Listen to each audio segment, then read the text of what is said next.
नहीं करेगा।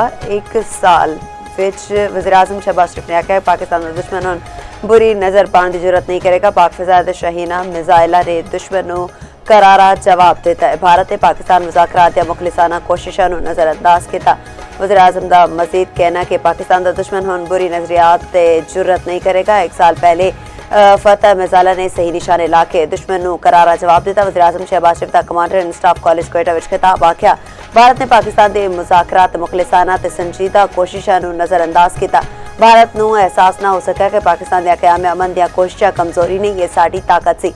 वज़ीर आज़म दा आखना सी कि अफगान तालिबान रजीम नूं TTP BLA ते दूजे दहशतगर्द गिरोहां दे खिलाफ ठोस इकदाम करना होणगे। हिज़्बुल हक ने दुश्मन दे दिल विच खौफ पैदा कर दिता। अमरीका ईरान जंग उत्ते गल करदिया आख्या ईरान तनाज़े नाल खैर यकीनी सूरत हाल पैदा हुई। खिता मुआशी तौर पर कमजोर हो गया। पाकिस्तान ने फरीकैन नूं मुज़ाकरात ते रस्ते अमन दी राह इख्तियार करने का मशवरा दिता। पाकिस्तान दी सिफारती कोशिशां दे नतीजे विच 8 अप्रैल नूं अमरीका ईरान जंग बंदी। प्रोपेगेंडा फेक न्यूज़ ते बैरूनी दहशतगर्दी पाकिस्तान की तरक्की नूं नहीं रोक सकती। बलूचिस्तान की तरक्की लई पायदार अमन नागुज़ीर है। पाक फौज मुल्क तो हर किस्म की दहशतगर्दी के खात्मे लई पुरअज़मी रियासत अवाम की यकजहती दुश्मन कुव्वत ते अज़ाइम नाकाम बनाएगी।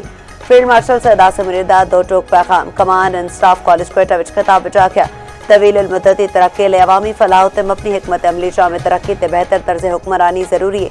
फील्ड मार्शल सरदार समीर दा कोयटा रीजन का दौरा ISPR के मुताबिक फील्ड मार्शल ने कमांड एंड स्टाफ कॉलेज के आला तरबियती मयार दा सराहत फील्ड मार्शल दा जदीद जंगी तकाज़े तो हम आंग रहने की जरूरत उत्ते जोर अफसरां नूं नवी टैक्नोलॉजीज़ ते मल्टी डोमेन ऑपरेशनस उत्ते महारत हासिल करने की हिदायत।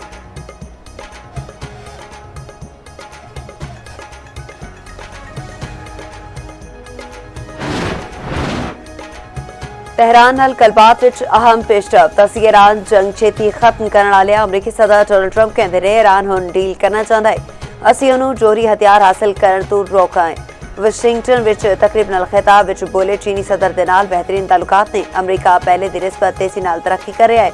इस तो पहला साफिया नाल गलबात विच आख्या तेहरान दे कोल मुआहदे तक अपने लिए थोड़ा वेला बचा है। मुआहदा ना होने की सूरत विच अमरीका दोबारा ईरान उत्ते हमला कर सकता है। नायब अमरीकी सदर JD Vance ने ब्रीफिंग विच आख्या ईरान अमरीका मुज़ाकरात विच कुछ गल अगे वधी है। लोड़ पई ते फौजी मुहिम दोबारा शुरू की जा सकती है। ईरान का जोरी हथियार हासिल करना साडे लिए खतरे का बाइस बन सकता है। दुनिया जानती है ईरान ने न्यूक्लियर हथियार हासिल कर लिता तो वह की करेगा। और आख्या 22 घंटे ला के पाकिस्तान गए अमरीका की मुआहदे लई नेक नीयती जाहिर करना चाहते सन।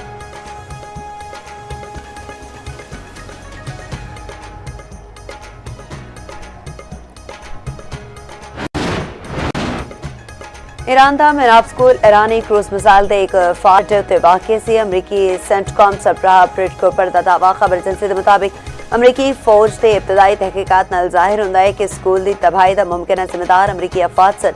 पेंटागन ने इब्तदाई रिपोर्ट के बाद वाक़े की तहकीकात का दायरा वसी कर दिता। ईरानी हुकाम के मुताबिक मिनाब स्कूल ते हमले का वाक़ 28 फरवरी को पेश आया। हमले में 168 बच्चे शहीद हुए सन।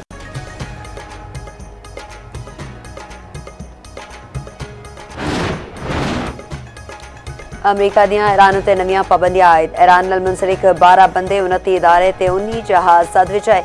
अमरीकी वज़ीर ख़ारजा दा आखना है कि ईरान नाल मुंसलिक $1.5 बिलियन तो वध दे क्रिप्टो करेंसीज़ नूं मुंजमद कर दिता।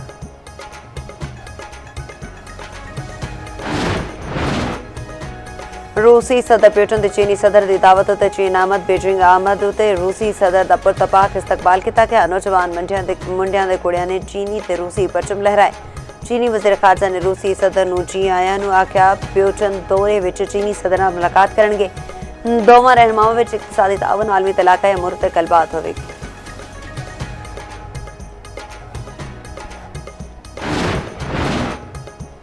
सिक्योरिटी फोर्सेस का शुमाली वज़ीरिस्तान में ऑपरेशन बाय खारिज इलाका ISPR के मुताबिक 17 मई तो शुमाली वज़ीरिस्तान के इलाके शेवा विच क्लीयरेंस सैनिटाइजेशन ऑपरेशन जारी है। सिक्योरिटी फोर्सेस ने खवारिज के ठिकाने मुआसर अंदाज में निशाना बनाया। हालात दहशतगर्दा तो असलाह गोला बारूद बरामद। ISPR के मुताबिक शवाहिद तो यह भी साबित होया कि खारिज ने मकामी आबादी नूं धमकियां ते जबर राही अपने सेरे असर रखा।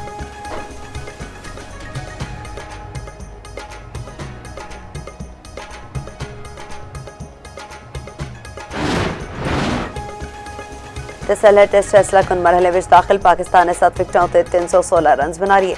पाकिस्तान नूं जित लई एक होर 21 स्कोर की दरकार। मोहम्मद रमजान 75 रन उत्ते not out.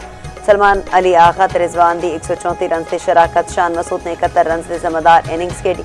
Babar Azam 47 run बना के आउट हुए। बांग्लादेश के तेजुल इस्लाम ने 4 विकेट हासिल की। आखिरी दिहाड़े रिजवान ते साजिद खान बैटिंग शुरू करेंगे।